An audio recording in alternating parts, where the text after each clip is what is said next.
Generations Bank has been serving the financial needs of the Finger Lakes region since 1870. Generations combines the best of modern banking with dedication to the local community. Visit them at mygenbank.com. Generations Bank, member FDIC, and equal housing lender.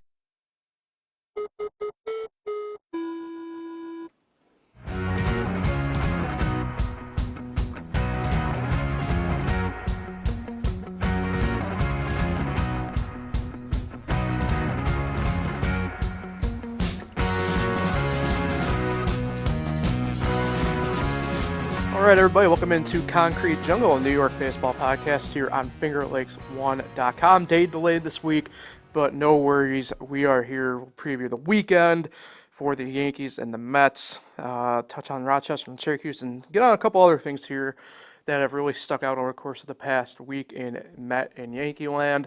Paul Russo, Kyle Evans here with you as always. Kyle, happy to see that you are currently dry here in the studio. Bit of a deluge, to put it bluntly, outside. It's already affecting at least the Friday night game for the Yankees, postponed already. They got ahead of that. I guess if you watched the game last night, you knew it was wet. Probably one of the few times the Mets are more than thrilled to be having that, 11-day West Coast trip, give or take. So certainly wet here along the East Coast because of the hurricanes. Hopefully everybody's staying safe, but certainly some stuff to cover here and some stuff to get to look forward to.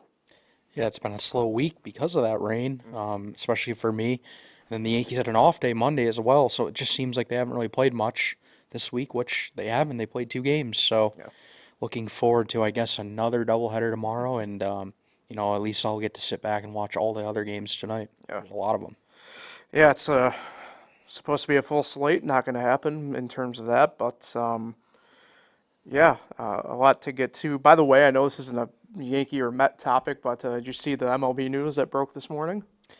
Yeah, I started seeing rumblings of it a few days ago, and then the official announcement today. I didn't know how that's possible until I saw it because I'm not familiar with NASCAR. Yeah. But I think it's definitely cool. I mean, I'm going to tune in just to see how it goes down. Yeah. Yeah, I remember. It's pretty interesting because I am a NASCAR fan too, as well as a baseball fan here, for those who may not know. And it was pretty interesting when I saw a couple of the beat reporters that I follow in both the MLB and NASCAR sphere kind of leak some news about it. I want to say it was Tuesday. It was either Tuesday or like really early Wednesday. And I was just like, all right, I'm with this. And I jokingly said that, now we're on the race at the same time as the game. But we pretty cool, Atlanta and Cincinnati. Cincinnati, the home team in that game. So a lot to look forward to in August of 2025 with that. But let's get down to the task at hand here. Let's start with the Yankees, Kyle. Ho-hum week, as I call it, in terms of the record, right? More or less 500 ball, no real gains, no real losses in the standings, which to begin the month of August, I don't personally have a problem with just because of dog days of summer and stuff like that. We've talked about it a ton ad nauseum, since we've started this podcast, and even as baseball fans, we know that. But we go back to the trade deadline now a couple weeks ago, or 10 days ago. And the one big problem that we both had with the Yankees was the fact that they didn't go and get a starting pitcher. And it's really showing its head now at this, literally today, as I call it. Now, we'll get into one pitcher. I want to start with the guy that we've kind of talked about more about this at this point in Nestor Cortes. And maybe yesterday's a little bit unfair because of the weather. But that being said, still a pretty bad blemish again for what the Yankees thought was a nice rehabilitation project of sort. Restoration project of sort a few years ago has now become pretty much, I guess, the eyesore of the rotation as it stands right now. Look, there's no doubt he's been one of, if not the worst pitcher, depending upon what number you look at, since the pitch clock got introduced last year. He has not been the same pitcher since it's been implemented. It kind of makes you wonder where it stands, and personally, I wonder how long the Yankees are kind of going to roll with this. Now, there is some help starting to creep on the horizon. I don't want to jump too far ahead, right? But Clark Schmidt threw the other day in a live batting practice scenario.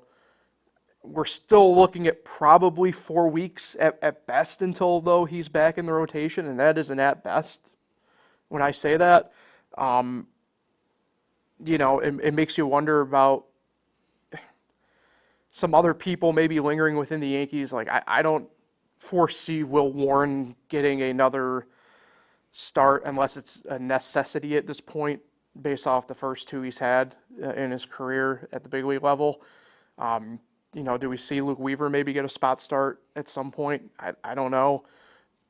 But the Nestor Cortes situation here has really come to a head now for me personally.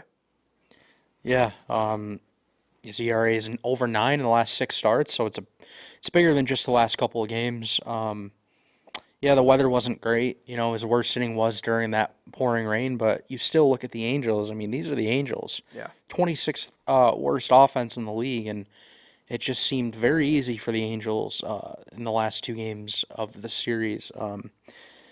And yeah, they do have a problem. They can't continue to throw out Nestor out like this when they're trying to fight for a division title with the Orioles.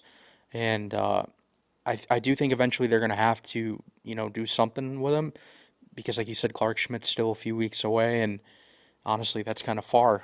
Yeah. And then on top of that, Marcus Stroman is struggling. I know you were probably going to get into that a little more too, but when you have 2 of your 5 guys struggling and Garrett Cole still trying to find his rhythm from coming back, it just makes the rotation look very weak right now. Thank God Luis Gil's kind of turning around again. And Carlos Rodon's had a couple, maybe 3 straight good quality starts, but other than that, it's like the starting rotation isn't what it needs to be for this team to go far or even win this division. Yeah, I mean they're in they're in a battle for this division. They're also still in the race for the overall quote unquote 1 seed. They're only a half game behind Cleveland. Right. And look, Cleveland's got their own mess of a pitching situation going on too. So if anybody wants to do the devil's advocate thing, go ahead. But Cleveland has this track record now of the past 5 or so years, maybe even deeper than that if you want to be fair. If they kind of figure this thing out somehow. We don't necessarily have that with the Yankees right now. You bring up Gil and Rodon, but like Gil's the only one for me where it's like I feel quasi-confident in. And, it's not like I don't doubt Rodon, but like we've seen the way it kind of has been this year for him. It's been really a roller coaster. Like those highs are great, but the lows have been rough. And I think as fans, you have to hope that you're on the upswing technically right now with him right now. And you kind of ride that, you plateau at a high point here for the next 2 months, and I don't know if that's possible, but I don't see it. Garrett Cole, as you mentioned, is kind of working himself back, but that gets back though to this next main point with the Yankees and Marcus Stroman, where start gets pushed back, and credit where credit's due. We've been I think collectively you want to see Aaron Boone, quote unquote, be his own man or whatever. And he outright said, like, he's working on mechanical stuff. He's trying to figure something out. And I give Boone credit for kind of just outright saying it, because, I mean, for as great as Stroman got out of the gate, it has been pretty much the opposite all summer at this point. I stood, on the fact that I thought it was a great signing in the offseason, bringing him in, and I still do, but, he's got to figure it out too at this point. You can't keep pushing these starts back for people and hoping that they'll get it figured out, because you brought up Kyle, right? Now the Yankees are staring down, and I get there's a day off in between and everything, that's fine. But you had a doubleheader on Wednesday. You have another doubleheader tomorrow. This Yankee bullpen has been, I wouldn't say taxed the way some other bullpens have been lately, but there's some high usage rates for a lot of different guys going on in that bullpen. And the fact of the matter is, and it's something that you brought up a few weeks ago, the fact of the matter is some of these Yankee pitchers just aren't getting deep either at this point. It's, again, with the weather yesterday, it's hard to fully judge, but again, Nestor doesn't even make it the qualifying 5 yesterday. And that's been a common thing with him lately. Same with Rodon to a degree. Same with Stroman to a degree. You worry because, really the only true, what I call long guy in that bullpen right now is Luke Weaver. In my mind, because he was a starter by trade. And, I know I mentioned him before a little bit that, but like you can only probably run him X amount of innings so long because he isn't stretched out to go back into maybe doing 4 or 5 innings on his own. This is putting the Yankees in quite the pickle, to say the least. Yeah, I will just say quickly, they have been pushing Michael Tonkin 2 innings as well, so they're building him up way more than he's used to. So, but yeah, back to the rotation stuff. They got to figure it out, or else this team really isn't going to go anywhere. You can't depend on your offense to bail you out. The last 2 nights, it's like 8-1, 8-0 in the first 2 innings, 3 innings. And, that's a tough hill for the offense to climb, even against the Angels. And also, Luis Heel didn't give him any distance either. True. In Game 1, he only went 5. He threw 107 pitches against the Angels. Yeah. So, I don't know. It's not looking good with the starting rotation right now, but, we've seen them do so well in the first 70 games, which is a very long stretch. Mm-hmm. We know they're capable of it. They just have to obviously fix some things, and hopefully they get hot at that right time, which I guess it's better to struggle in August and get hot in the end of September and, kind of roll into October. Yeah. I mean, if you're going to, it's something I've always said more, I'd say maybe in the college basketball landscape. But, like, in that sense, right, you'd rather have whatever happened in February than in March. Like, the same can be true here. It's stuff that makes you wonder, though. Like, what could have been done, 10 days ago with the deadline to really get this team over the edge? And look, I get it. Maybe we know the starting pitching asking price was stupid high this year, like, because we knew the way that was with the relieving pricing that it was this year. And certain guys also, price themselves out. So you're just looking at you, Garrett Crochet, but, there were guys available that they could have gone out and get, and they didn't. And that's the part for me that, what we're talking about now is the same issues 10 days ago, more than 10 days ago for the Yankees. It does make you wonder whether or not the future core of this team, how it's going to be constructed, the way I'm viewing it. Because to me, and this is probably a different path altogether, but now I'm trying to look at this future-wise. But, like, to me, are they just banking on, like, this offseason something major changing, and that's just when they're just going to do this move? Because, like, frankly, it might be too late anyway. Like, we keep going back to it. Like, Juan Soto next year in pinstripes is not a guarantee. There's going to be some stuff that they have to figure out. And there's going to be holes that they're going to have to plug at other positions too, by the way, as it stands right now.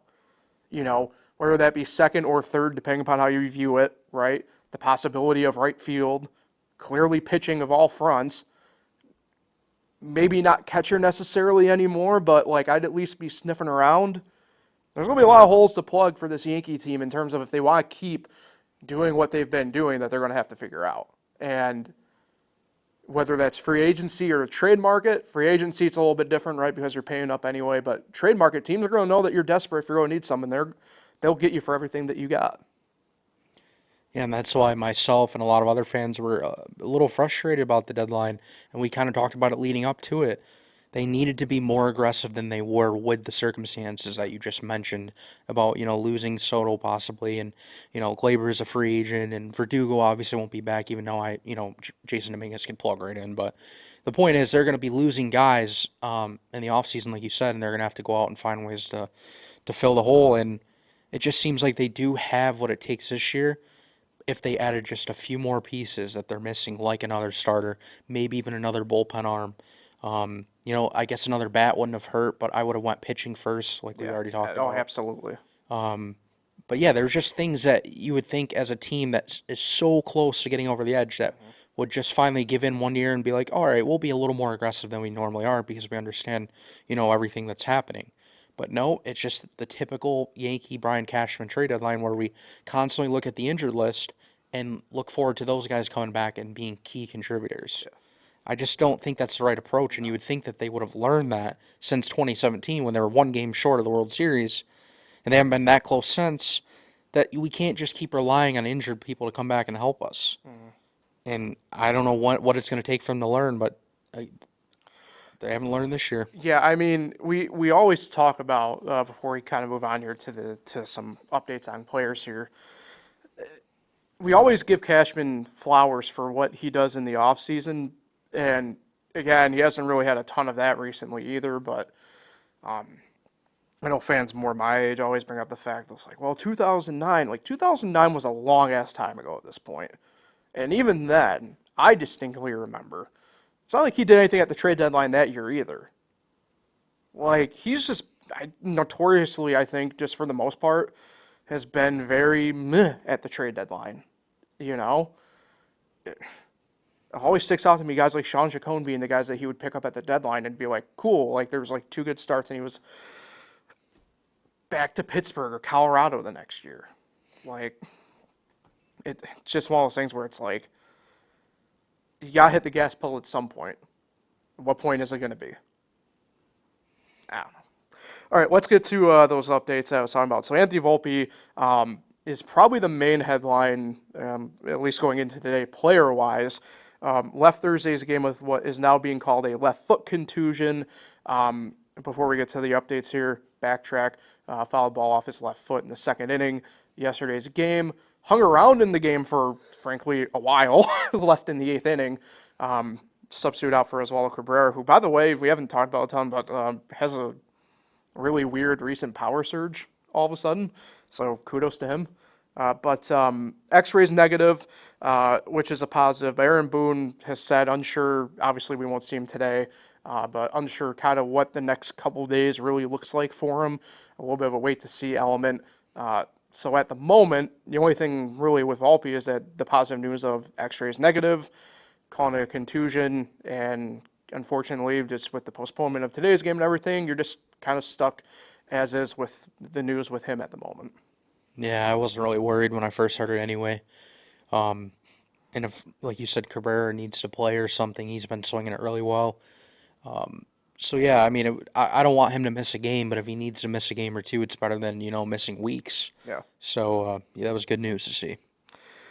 All right. Already mentioned a little bit, Will Warren option back to AAA. He was just the 27th man on Wednesday. I can't see him back up probably this year in an actual start position. The 2 starts were not great for him. I know maybe not the best circumstances, but if you're the Yankees, you're probably going to have a different option than him as it would stand right now if you need a guy for a spot start. Yeah, he blew it. I didn't really have a problem with his Phillies start because the Phillies are a great team, great offense. Right. I had a problem with his start against the Angels when it was not raining. He gives up a grand slam in the second inning, 8 total runs against, again, the 26th ranked offense, Angels. They hit everything off from him, and it was a terrible performance. And had he pitched well, we might have seen him again, but I think he kind of ruined his next opportunity, at least this year. Yeah. But hopefully the future's still bright for him because he is one of their prospects and one of their one of the few top pitching prospects that they do have left. So they need him to eventually help them down the road. But I think it'll be it for this year. Yeah, and that's tough too because he is a guy that has really been on the pipeline watch list now for pretty much the better part of 3 seasons to some degree. So hopefully figures it out with Scranton. Jose Trevino will begin a rehab assignment. What was described as either Sunday or Tuesday team yet to be determined when I looked at about 11 o'clock this morning still. Obviously, he's inching closer. All depends locally, or as we always say, where teams are compared to the Yankees themselves. They're obviously going to the Midwest next week, at least midweek, with facing the White Sox. So who knows where he might end up, but he's inching closer along as well. On the pitching side of things, Ian Hamilton was slated to have a high-intensity bullpen session on Tuesday. I didn't see anything about how it went or if it really even happened at all. Obviously, as we know, Tuesday got a little bit weird. It got rained out late, but not to give too much away on the Clark Schmidt front, he was able to get his work in before any of the rain really came into New York. So I'm not sure if you have any insight on the Ian Hamilton situation from Tuesday. Yeah, no, you're right. We never heard anything about it, but when Clark was throwing, I did see someone or people in the bullpen behind him, so maybe he was doing that during that, but they usually speak to the Right. media and let them know, like, an update of how they feel and stuff, and they never asked Boone, I don't think, anything about it either. Maybe the reporters forgot or whatever, but Right. hopefully there wasn't a setback, and maybe we'll find something tomorrow when he speaks. Yeah. Yeah, I just found it weird because the update was last slated from Wednesday, and that was kind of it. And even the write up on the Yankees' own website was kind of like questioning, like, okay, we don't have anything for you, we don't know why. Sticking with Clark Schmidt, threw 20 pitches of live batting practice on Tuesday, might be off. Who did he face? Was it Birdie or? He faced Anthony Rizzo, Thank you. Yeah. John Birdie, and Carlos Narvaez. Yeah. And I don't know, like, the specifics, like, if anyone, like, if he gave up hits, because I don't really care about a first session, you know. I'm guessing Navarez and Birdie were the only ones actually swinging based on the update I saw about Rizzo. They said, one of the reporters said Rizzo was swinging. Yeah, well, but that was my thing with it. So, like, not to get too much into the next guy in line. Rizzo's the next guy we have the update on, but he was swinging a bat lightly. I don't really know what that fully means in that sense, especially That's an old report. Recently, he was hitting actually off the machine and Okay. off from Schmidt, but I didn't see if he got a hit off Schmidt or anything. But yeah, it seems like he's actually, like, kind of fully back, but now he's got to actually, like, go through, like, high intensity workouts, and he's not really close to doing that. Yeah. So kind of mentioned Birdie as well with all this stuff. Birdie is running at about 80%, they're calling it. So trending in a good direction per Aaron Boone there.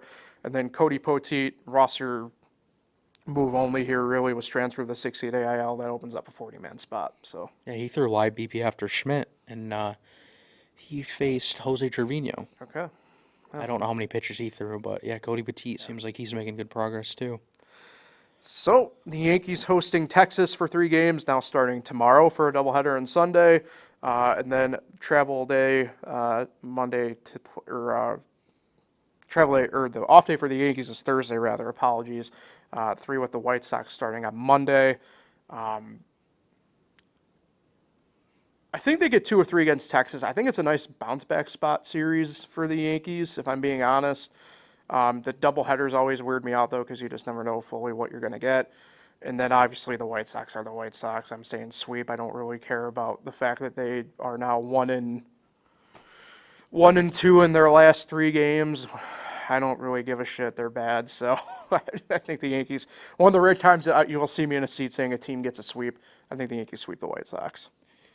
Rangers series worries me because the Yankees, for some reason, can't hit left-handed starters. They're 12-16 against them this year, and they have Heaney going and Bradford. I know Bradford isn't a top name, but he's having a solid year. So it just worries me about if they can get enough offense going, and then they have Valdi in the other game, who's going to be tough. I hope it's 2 of 3. It needs to be 2 of 3 after losing the series of the Angels.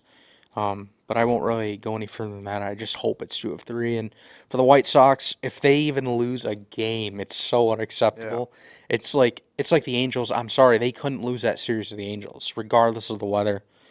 It just can't happen when you're in a division race like this. And with 46 games left, the Orioles and Yankees are tied for first. It's great that the Yankees are even in this position based on how bad they were. But, man, these 46 games are going to be something. Yeah. And they still have 3 left with Baltimore at Yankee Stadium. And here's the problem. They have to sweep that series because they're going to lose the head-to-head or the season series. So, yeah, it's going to be a wild month and a half. But they got to take care of teams like this to even make it interesting. Yeah, and that's why, to me, I kind of view the Texas one as a nice bounce back because it is a good team, but very beatable. And then, obviously, you got the White Sox. I mean, it's bad when I'm just kind of rooting for history to be made in the wrong way because you're just such a dumpster fire that I think it'd be fun. So. I'll go a step further. Every game against this White Sox team has to be a blowout. I'm talking at least a 5-run win or more. Oof. It cannot be like a 3-2 win or a 5-2 win. It's got to be this team's pitching is so bad it's laughable. Yeah. Yeah, I mean, I don't disagree. All right, let's get over to the Mets here. Their West Coast trip continuing on there. It really, it was an interesting trip as we know. Begin out in Anaheim with the Angels. Have to go to St. Louis for one to make up a game. We'll go to Colorado, and now they're wrapping up this weekend in Seattle. But through all that, the Mets have now found themselves in a pretty good spot. All things considered, as we know, they've been one of, if not the hottest team as we've known since May, the end of May and Memorial Day. And really, the only downside to this West Coast trip so far has been the Angels. We're able to get 2 from them. But that being said, the New York Mets now find themselves firmly in the playoff picture, as we all know, but they've leaped the Braves in the division and the wild card standing now through this week. And that was something that neither one of us were prepared to say a few months ago. But now here we are at the beginning of August, and the Mets have themselves in pretty good position here to solidify their playoff hopes. Yeah, it's wild to even think that even all the way back to June 15th, they've been the best team, 30-17, which kind of is weird to me thinking about it. I guess the league is so even now that like 30-17 over that long of a stretch doesn't seem like it's good, but it's not like Not the number great. one team. Right. Yeah, but apparently, the league is just so balanced now and teams beat up on each other. But yeah, they've been so good. Everything that we talked about when they were struggling is now going the right way, hitting. And both of those losses in Anaheim were 1-run losses. Correct. So, the game could have flipped either way.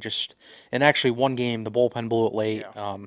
So, yeah, they still played well. And, this is a long road trip. We see a lot of teams go on these long road trips and struggle. So, Especially, yeah. if they come out with a winning record, and especially take care of Seattle, who, doesn't hit well, but that's still a solid team, it would be a great road trip. Yeah, Seattle has a knack of these, you mentioned 1-run games. Like, there's a lot of Seattle games here lately because they can hit, but their pitching is still very good. They end up being, 2-1 games. It's one of those things where I don't think I want to give up too much on that end of it just right now. But it makes those games, sure it wasn't a sweep of Colorado, but you get 2 or 3 against a team that you should handle no problem, and they did. Really, the catalyst game to me was that St. Louis game on Monday. It was a one-and-done game because it was a makeup. They go in there, they handle business, they go back out, like I mentioned, to Colorado, and they get another 2 of 3 there. It stabilizes what you might view as a little bit of a down, a downside type thing against the Angels losing that series. But through the process of it all, they're keeping their head above the water, and the Braves are backsliding here still. It's kind of crazy, and I still think it's going to be tough, but the Mets are only 6.5 back of the Phillies for the division. Like, I don't know if they'll get it done. It's 8 now. Oh, is it 8? Yeah. Not bad. Because the Phillies have won like 3 straight. But still, though. Yeah, it's still It's possible. doable. Yeah. I mean, it's there. It's kind of crazy to think about, when they were 20-something games back almost immediately. But this is a Mets team where, and it's going to be interesting because we'll get to a couple guys here when we update the roster and stuff like that and some injury updates. But I kind of mentioned a little bit at the trade deadline too, to a degree, and whatever they got going is going well. Like, Marte is going to impact well when he gets back officially, but boy, do you kind of wonder if they really want to rock the boat all that much with what they got going on. We've mentioned guys sporadically throughout the year like Harrison Bader and Tyrone, and those have become kind of like they're stable guys in the lineup in a lot of ways. Lindor, who came out historically bad, now leads the team in average. You have to sit here and go they figured it out. They're doing good, and they're making guys like me and you eat our words. It's impressive to watch it at this point. because, like I said, I mean, the fact of the matter is we wrote them off. We really did. And back from the dead, or whatever you want to call it, I have a hard time now picturing the playoffs without the Mets, as opposed to, with them in. Yeah, they do have some tough series coming up, but also they have some winnable series. And then if you want to talk about the division, they have 6 left with the Phillies. Which is big. That's all in That's huge. September. Yeah. I guess if you want to talk about the Braves, they have 3 left with the Braves as well. 3 left with the White Sox and Marlins. So, yeah, I mean, just kind of looking overall at the schedule, there's opportunities for them to take off and kind of really solidify a spot rather than just hanging around the outside or just barely in like they have been over the last week or two. And I kind of mentioned it before. None of these teams that are around them, even behind them, are going to really run away with it. They haven't all year, so why would they now? And even if you look at some of the teams behind them, like the Giants, the Pirates, the Cardinals, they're all very inconsistent teams, average teams. The Cubs, I guess, are still in it. The Reds really are still in it. So there is a lot of teams, but at the same time, I think among all those teams, the Mets are definitely one of the best in that bunch in terms of overall team. So yeah, if they just keep playing well, I think they'll definitely be in a playoff spot, which is wild to say because I didn't think that was happening in May. No, I thought when Jorge Lopez's glove ended up in the stands, I was like, well, this might be the peak of Mets coverage of the year, and for the wrong reasons. But Yeah. here we are. Let's get to some of those guys, right? I mentioned Starley Marte. He's working on his rehab assignment currently with Single A St. Lucie. Went 1 for 3 on Wednesday's game. It's been a long process with him with his knee. Obviously, the reps are going to be getting there. I'm guessing the ramp up is going to be probably they're going to give him a little bit of an extended one of sort. Like I said, I don't know how they're going to really handle him when he comes back. Maybe he takes a little bit of the designated hitting reps away from J.D. Martinez. I kind of fully doubt that, though. Part of me wonders if he kind of becomes the 4th outfielder-ish in a way, but, certainly I don't think the Mets are going to, bat their eyes when he comes back in that sense, right? He's going to have some sort of impact. It just makes me wonder out loud, like, what his role is going to be to kind of fit in with what they got going on right now. Yeah, and I'm always on that side of things in sports. When a team's rolling and some guy comes back from injury, I don't always agree with just plugging him in just because, his name, Starling Marte. Like, this team's been rolling without him. They haven't really, I'm not going to say it, they haven't missed him at all because they've been producing that much offense. Yeah. And it's crazy because he was their best hitter for a while. Yeah. So I don't know. Like, I know like they're not just gonna bring him up and then just bench him every game. You'll get starts here and there, but I think to continuously put him in the lineup every day, you should not do that. Yeah. And I think Carlos Mendoza should kind of know, like, yeah, we've been rolling without him. We don't need to play him every day. Yeah. I mean, I agree, but I don't care what anybody says. Momentum is a very real thing. Chemistry is a really real thing. Like I say, I know it's cliche, but you don't want to rock the boat in that sense. You got a good thing going on, you want to keep it. Reed Garrett, been rehabbing with AAA Syracuse, slated to rejoin the Mets today in Seattle. Get a bullpen piece that was really good to start the year, had some issues, worked himself back from this injury. And, I think will be a pretty big piece. We've seen, if there was one knock for the Mets in this past week or so, it has probably actually been the bullpen. Had some hiccups here along the way. Even a guy like Jose Buto, who really found his role really well recently, struggled a little bit. So, hope, Reed Garrett comes back in, probably stabilizes just a little bit more of that back end. And, the Mets continue to kind of roll with what they got going on out there. Yeah, Reed Garrett was big in high leverage spots all year. And even he closed a few games, with Diaz out. And, even you mentioned struggles. Diaz even gave up a run to Colorado in the ninth. Yeah. Still got the save, so that's good. But, normally if you have a 1-run lead, he gives up a run. That's bad. So hopefully for them, he gets figured out again. Yeah.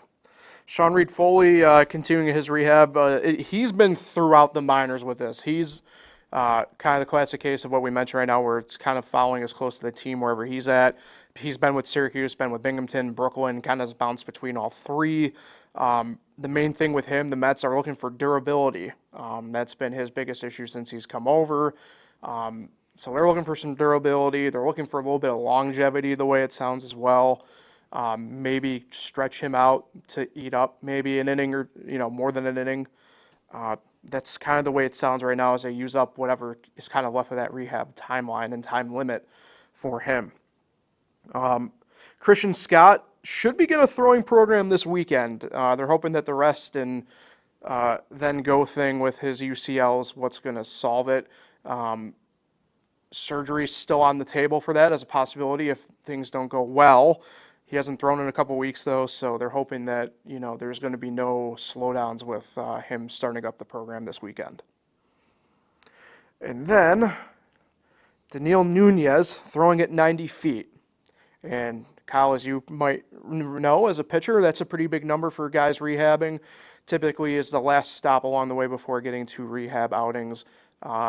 Is that long toss element of it. So another piece of this bullpen getting ready to come back. He is obviously a little bit further back, though, than, say, Sean Reed-Foley or even Reed Garrett. Yeah, they need the depth, especially for this run they're going on. So any arm they can get, that's great for them. Mm-hmm. Then the last piece here, Ronnie Mauricio, earlier this week underwent surgery to remove scar tissue in his right knee. As we know, blew it out in the offseason. There is some concern because it's obviously a cleanup surgery that you don't really want to have happen.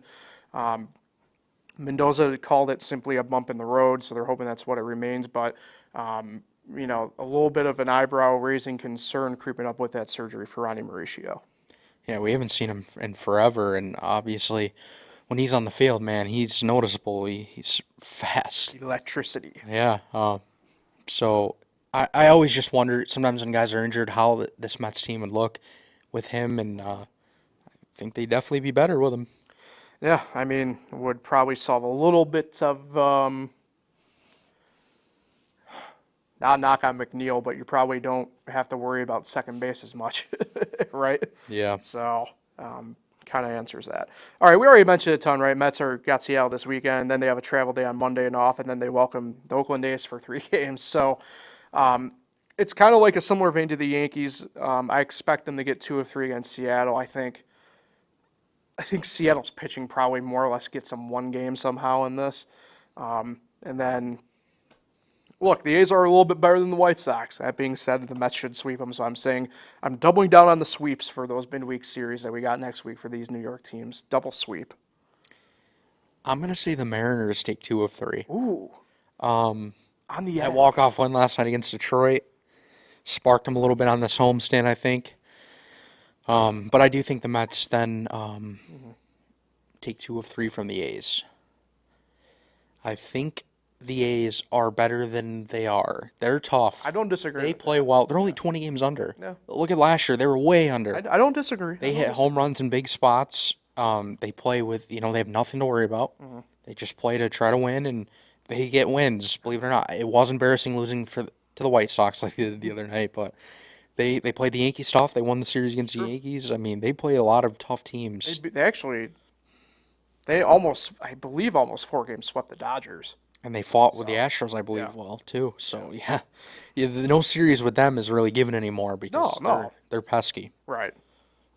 I'm just doubling down because I want sweeps now. So, all right, let's get to Rochester and Syracuse really quick. What I'm about to say standings-wise, take it with a grain of salt because, look, AAA baseball, minor league baseball period's getting some horrendous weather luck here in the past couple weeks for some of these games, and the Red Wings now find themselves in sole possession of 4th place there in the International League, but 3.5 games back.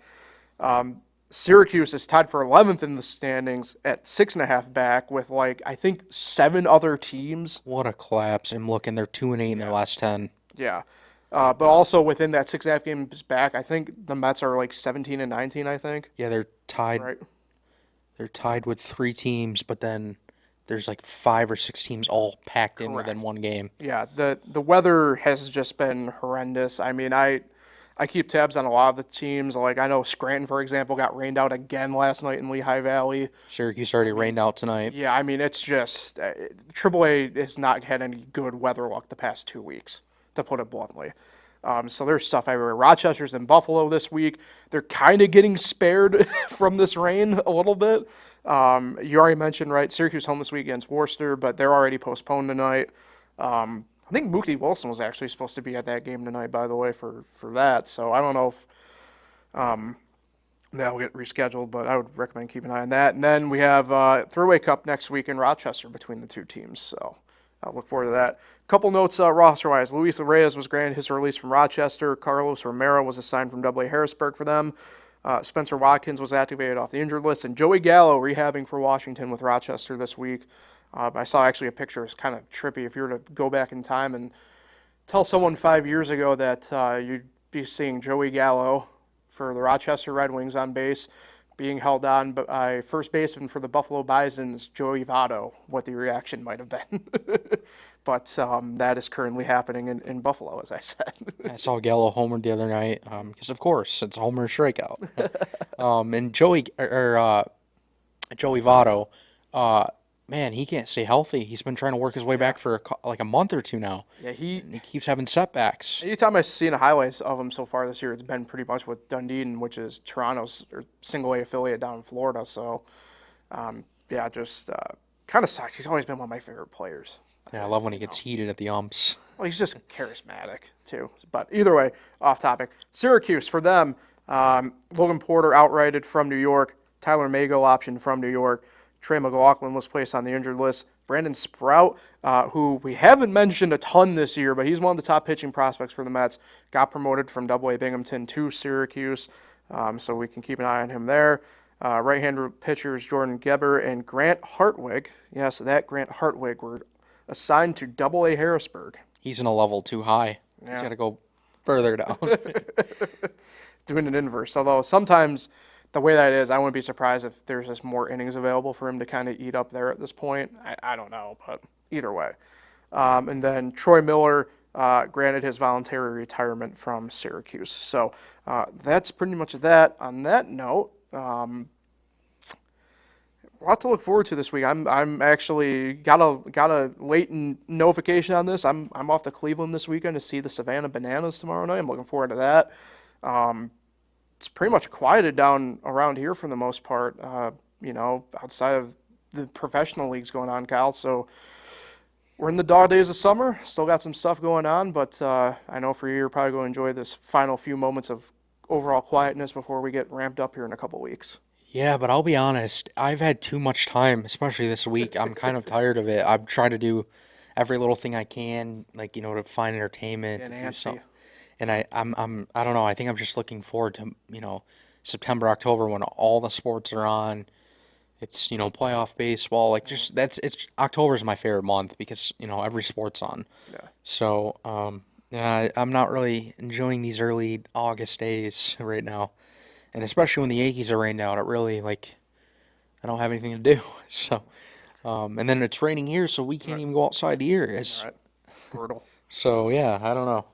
Well, good. Luckily for you, I'll give you some non-baseball related news here when we sign off of the podcast. So. Yeah, I saw it. I think he's going to be a Bill.